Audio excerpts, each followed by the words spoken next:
تو پھر کل قادیانیوں کے خلاف بولنا محال ہو جائے گا. اس ملک کے اندر ختم نبوت کا نام لینا مشکل ہو جائے گا, اور اس ملک کے اندر ختم نبوت کا نعرہ لگانا بھی جرم ہو جائے گا. اس ملک کے اندر جو ہے وہ حضور سراپہ نور علیہ الصلوۃ والسلام کی ختم نبوت کی تشہیر کرنا بھی مشکل ہو جائے گا. اب یاد رکھیے کہ پھر کل پھر یہ جیل کی جو دیواریں ہیں نا وہ اتنی اونچی نہیں ہے کہ آپ اس کے اندر جا نہ سکیں. سوچئے, آپ کو اندازہ ہی نہیں ہے کہ قادیانی کتنا پینیٹریٹ کر گئے ہیں معاشرے کے اندر. یہ خبیث کس طرح ہماری انتظامیہ میں, ہماری بیوروکریسی میں, ہماری اشرافیہ میں کس حد تک ان کی. اعتصمت باللہ الفتاح القابض اعوذ باللہ السمیع العلیم من الشیطان الرجیم بسم اللہ الرحمن الرحیم. عزیزان گرامی, رمضان المبارک کی مبارک ساعتیں چل رہی ہیں اور بڑی تیزی کے ساتھ رمضان سوئے اختتام بڑھتا چلا جا رہا ہے. دوسرا عشرہ ہے اور یہ عشرہ توبہ و مغفرت ہے.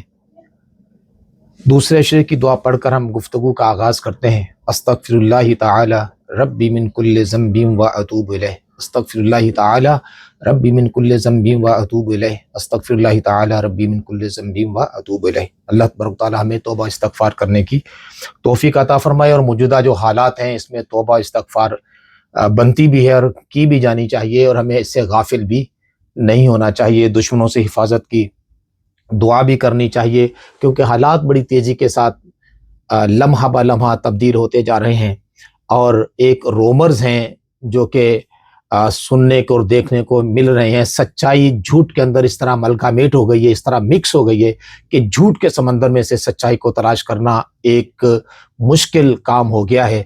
اور ایسا لگتا ہے کہ جیسا کوئی دودھ کی نہریں بہانے کی طرح اتنا مشکل ہے کہ سمجھنا ہی بڑا مشکل ہو گیا ہے. اور جب سے اے آئی آرٹیفیشل انٹیلیجنس آئی ہے تو اس طرح کے طوفان بدتمیزی ہیں کہ سمجھنا مشکل ہے کہ سچ کیا ہے اور جھوٹ کیا ہے. خبریں یہ ہیں کہ ایران پر امریکن و اسرائیل کے حملے کے بعد ایران ریٹیلیٹ کر رہا ہے, اور ریٹیلیشن اس کی بڑی سخت ہے. ہمیں نہیں معلوم کہ یہ ساری خبریں سچ ہیں یا جھوٹ, اور اس میں اے آئی کا کتنا دخل ہے اور سچائی کیا ہے, لیکن دونوں طرف سے اموات ہو رہی ہیں. لیکن زیادہ تر اموات کلمہ پڑھنے والوں کی ہی ہو رہی ہیں, اور وہ خواہ کسی طرف سے بھی ہوں, وہ ایران کے لوگ ہوں یا وہ دیگر مسلمان ممالک کے لوگ ہوں. کیا طرفہ تماشا ہے, اور کفر کیسی پالیسی بناتا ہے, اور ہم کس طرح بیچارے مسلمان اس کا شکار ہوتے ہیں کہ تماشا کرنے والے, ظلم کرنے والے, پالیسیز بنانے والے تو اپنے گھروں میں آرام و چین کی نیند سو رہے ہیں, اور مسلمان دونوں طرف سے مر رہے ہیں, خواہ وہ ایران کے ہوں یا خواہ وہ یو اے ای کے ہوں یا دیگر ممالک کے. اور یہ بڑی بدقسمتی ہے, اور جب تک مسلمان یونائٹ نہیں ہوں گے, اللہ کی رسی کو مضبوطی سے تھامیں گے نہیں, اور جب تک وہ باہمی اختلافات کو چھوڑ نہیں دیں گے اور اللہ رب العالمین کی جانب رجوع نہیں کریں گے, رسول اللہ صلی اللہ علیہ وآلہ وسلم کے دامن کرم میں پناہ نہیں لیں گے, تو میں نہیں سمجھتا کہ مسلمانوں کے حالات کبھی ٹھیک ہوں گے.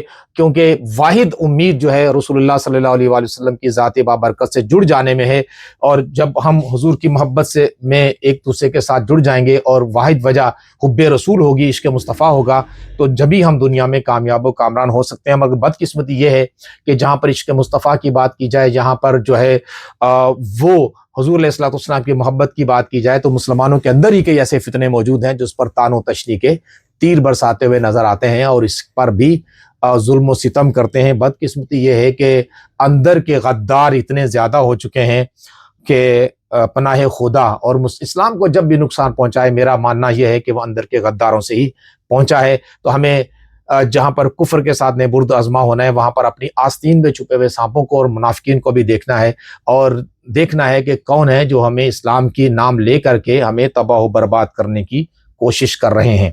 عزیزان گرامی, بہرحال ایک اطلاع ہے کہ تھانہ نوشہرہ ورکاں کی ایف آئی آر 2087/25 جس پر ہم ایک پورا ویلاگ آلریڈی بنا چکے ہیں کہ یہ وہ ایف آئی آر ہے جس میں ان فیکٹ کوئی اکرنس ہوا ہی نہیں, اور اس میں کوئی وقوع ہی نہیں ہوا تھا, اور اطراف سے یعنی وزیر آباد سے, گجرانوالہ سے, کاموکی سے اور دور دور کے شہروں سے لوگوں کو اس میں امپلیکیٹ کیا گیا. کس لیے؟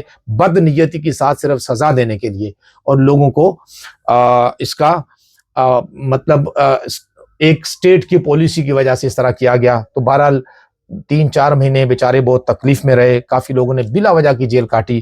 اب اس کا اپنی جگہ ایک سوال ہے کہ جب اس کی سزا ملے گی دنیا اور آخرت میں تو کسے ملے گی, اور کیا پالیسی بنانے والے اللہ کی مخلوق کو دی جانے والی اس تکلیف پر کیا اللہ کی بارگاہ میں جواب دہ نہیں ہوں گے؟ اگر ہوں گے تو پھر ہو سکتا ہے دنیا میں کسی میزائل کے حملے کی صورت میں یا کسی اٹیک کی صورت میں, کسی ٹیررسٹ اٹیک کی صورت میں انہیں سزا مل جائے اور آخرت میں اللہ کی پکڑ میں وہ آ جائیں. اس لیے رب سے ڈرنا چاہیے, اور بالکل ہمیشہ بندہ مومن کی شان یہ ہے کہ وہ ہر وقت اللہ سے ڈرتا رہے, عجز و انکساری کرے اور تکبر و غرور کی وجہ سے اپنے ہی لوگوں کو سزا نہ دے. جب ہم ایسا کرتے ہیں تو پھر اللہ کی لاٹھی یقیناً بے آواز ہے, جب وہ چلتی ہے تو پھر کچھ بھی نہیں چھوڑتی, اور ہم دیکھتے ہیں کہ خس و خاشاک کی طرح بڑے بڑے ترم خان جو ہے وہ پھر فضا میں تحلیل ہوتے ہوئے نظر آتے ہیں.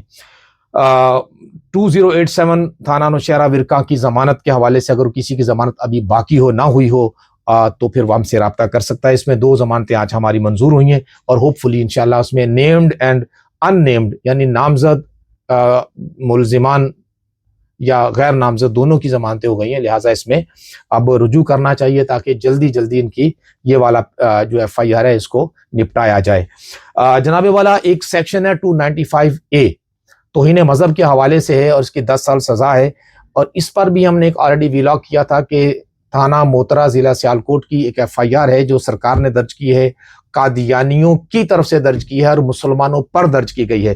اس میں 295A لگائی گئی ہے, اور 295A ریلیٹ کرتی ہے توہین مذہب کو. ہم نے اس وقت بھی, ہمارے ہاں بدقسمتی یہ ہے کہ ہم اوٹ پٹانگ چیزیں زیادہ دیکھتے ہیں, مطلب کی چیزیں کم دیکھتے ہیں. ہمارے نظریاتی لوگ بھی موبائل ہاتھ میں لے کر یاوا گوئی کر رہے ہوتے ہیں, ادھر ادھر کی ہانک رہے ہوتے ہیں, مطلب کی باتیں کم سنتے ہیں, اور جو غور و فکر اور تدبر والی گفتگو ہوتی ہے اس پہ ہمارا دل نہیں لگتا. بدقسمتی سے ہمارا دل جو ہے موج مستی میں اور ادھر ادھر کی فضول قسم کی خبروں میں زیادہ لگتا ہے, جس کی وجہ سے ہمارا بہت سارا وقت جو ہے ایسے ہی برباد ہو جاتا ہے. ہم نے ارباب حل و عقد کے لیے ایک سوال پہلے بھی چھوڑا تھا اور آج بھی ہم چھوڑے دیتے ہیں کہ سوال یہ ہے کہ کیا 295A قادیانیوں کی جانب سے مسلمانوں پر لگائی گئی ہے, یہ توہین مذہب کو ریلیٹ کرتی ہے, لگائی ہے انتظامیہ نے.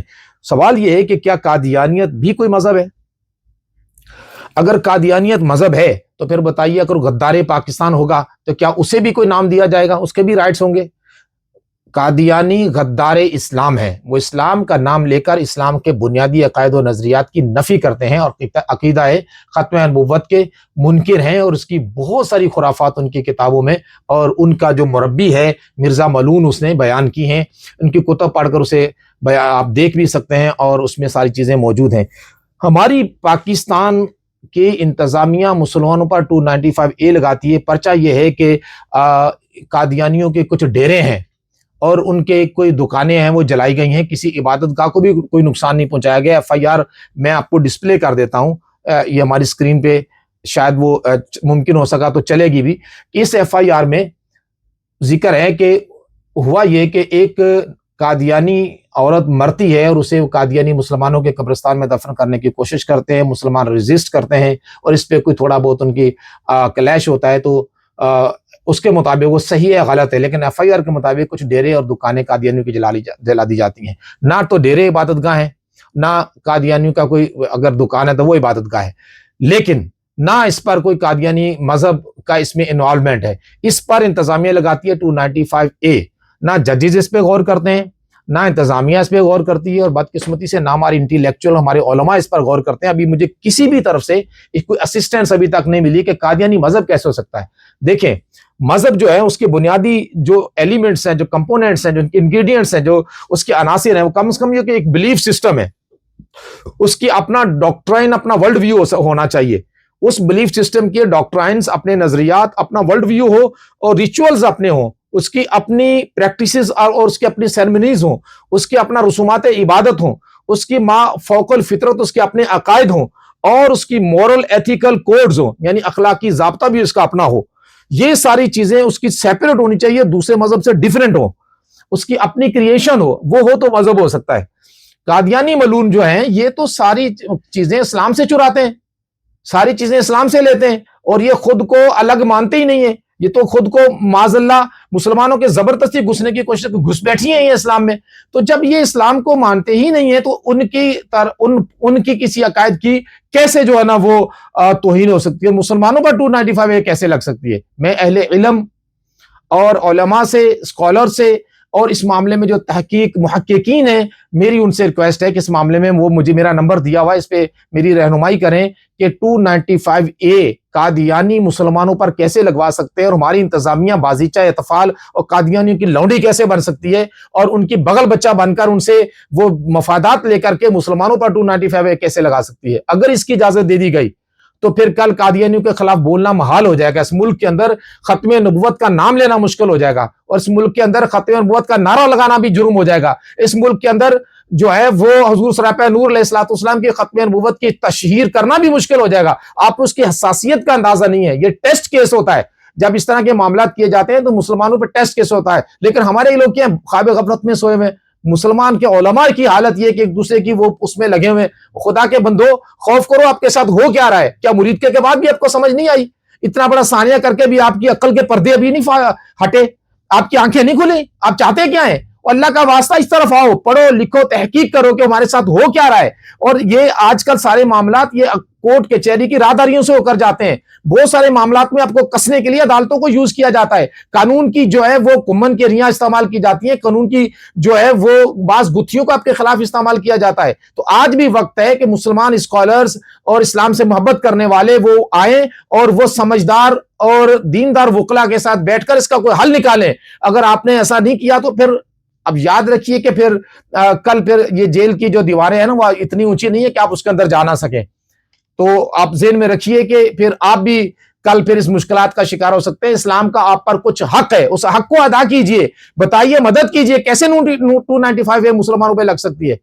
سوچئے. آپ کو اندازہ ہی نہیں ہے کہ قادیانی کتنا پینیٹریٹ کر گئے ہیں معاشرے کے اندر. یہ خبیث کس طرح ہماری انتظامیہ میں، ہماری بیوروکریسی میں، ہماری اشرافیہ میں کس حد تک ان کی آگے ان رستے اپنے بنا لیے ہوئے ہیں، کس طرح لوگوں کو خرید لیا ہوا ہے. آپ کو اندازہ نہیں ہے کہ آپ بڑے بڑے پارٹیوں کے سربراہ بھی کہتے ہیں قادیانی ہمارے بہن بھائی ہیں. آپ کو سمجھنے کی ضرورت ہے بھائیے، سمجھیے. اور اس معاملے میں میں تمام لوگوں سے ریکویسٹ کروں گا، تھوڑا بہت بھی ختم نبوت کا درد رکھتے ہیں. خالی تاجدار ختم نبوت کا نعرہ لگا دینے سے حق ادا نہیں ہوتا. اس کے لیے تحقیق کرنی چاہیے، علمی طور پر بھی، عملی طور پر بھی، قانونی طور پر بھی. اس پہ آپ تحقیق کیجئے اور اس میں آپ بندہ ناچیز کی مدد کیجئے. انشاءاللہ ہماری زندگیاں حضور کی ختم نبوت کی خدمت کے لیے وقف ہیں اور ہمارا سانس اس پر قربان ہے. آپ مدد کریں گے تو یہ سفر انشاءاللہ آسان ہوگا اور مل جل کر ہم اس ایشو کو ہم اٹھا سکتے ہیں. میں نے پہلے بھی عرض کیا تھا، مگر بدقسمتی یہ کہ یہ تو صحرا میں طوطی کی آواز ہے. ہم آزانیں دے رہے ہیں، ہمارا کوئی سننے والا ہی نہیں ہے، لیکن ہم آزان دیتے رہیں گے انشاءاللہ اور حق بات کو کرتے رہیں گے. جس طرح کوئی اسٹیٹ ہوتی ہے، وطن ہوتا ہے، کسی اسٹیٹ کے انگریڈینٹس ہیں نا. مطلب جیسے میں پولیٹیکل سائنس کا اسٹوڈنٹ ہوں، میں نے پڑھا ہوا ہے کہ ریاست یا اسٹیٹ کیا ہوتی ہے کہ اس کا ایک پاپولیشن ہو، اس کی آبادی ہو، ٹیریٹری ہو، اس کا کوئی علاقہ ہو، اس کی گورنمنٹ ہو، اس کی ساورینٹی، اقتدار اعلیٰ ہو. یہ چار چیزیں ملتی ہیں تو کوئی اسٹیٹ بنتی ہے. تو بھائی مذہب کے بھی کوئی کمپوننٹ ہوں گے نا، مذہب کے بھی کچھ ایلیمنٹس ہیں، مذہب کے بھی کچھ عناصر ہیں، مذہب کے بھی کچھ انگریڈینٹس ہیں. ہر ایک آدمی اٹھ کے تھوڑی اپنے مذہب کو کلیم کر سکتا ہے. جو کتا بلا اٹھے گا وہ کہے گا میں الگ سے مذہب ہوں اور میری توہین ہو گئی اور میں 295 لگوا دوں گا. سمجھیے، غور کیجئے، ذرا سوچنے کی کوشش کیجئے.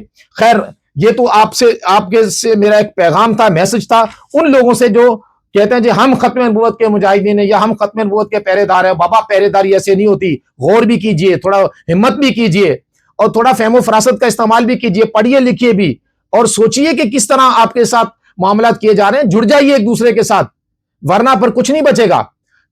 وہ ایک حدیث مبارکہ ہے کہ انسان ایک ایسا وقت آئے گا کہ صبح مومن ہوگا تو شام کو کافر ہوگا، شام کو کافر ہوگا تو صبح مومن ہوگا. وہ زمانہ کیا آ نہیں گیا؟